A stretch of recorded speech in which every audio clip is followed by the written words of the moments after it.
बिहार में कितनी सीटों पर चुनाव लड़ेगी कांग्रेस? नेताओं ने साफ कर दिया आंकड़ा। बिहार में इस साल होने वाले विधानसभा चुनाव से पहले सभी राजनीतिक दल अपनी अपनी तैयारियों में जुट गए हैं। कांग्रेस ने साल 2020 के विधानसभा चुनाव में 70 सीटों पर चुनाव लड़ा था।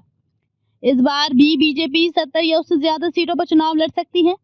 पार्टी के दिग्गज नेताओं ने इन सीटों पर तैयारियां शुरू कर दी हैं। बिहार में इस वर्ष विधानसभा चुनाव होने हैं।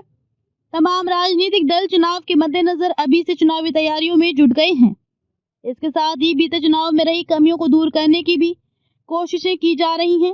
कांग्रेस भी इसी राह पर है। बिहार कांग्रेस की नजर उन सभी सीटों पर है जिन पर पार्टी ने पिछली बार उम्मीदवार उतारे थे। फिलहाल कांग्रेस के वरिष्ठ नेता चुनाव में पार्टी की नीतियों और सिद्धांतों के साथ ही जरूरी मुद्दों को जनता और अपने वोटरों तक पहुंचाने की रणनीति बनाने में जुटे हैं। 2020 में 70 सीटों पर लड़ा चुनाव।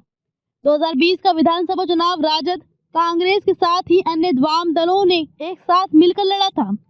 प्रदेश में सबसे बड़ा दल होने का आधार बनाकर राष्ट्रीय जनता दल ने चुनाव में अपने 144 उम्मीदवार उतारे थे।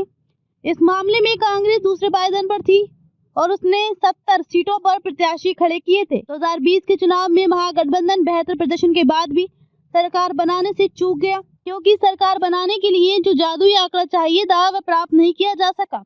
नए जोश से चुनाव लड़ने की तैयारी। बहरहाल अब एक बार फिर महागठबंधन नए जोश और चुनौती के बीच सरकार बनाने की उम्मीद से चुनाव मैदान में उतरने की तैयारी कर रही है। महागठबंधन की सहयोगी कांग्रेस भी अभी से अपनी चुनावी तैयारियों को पुख्ता करने में जुट गई है।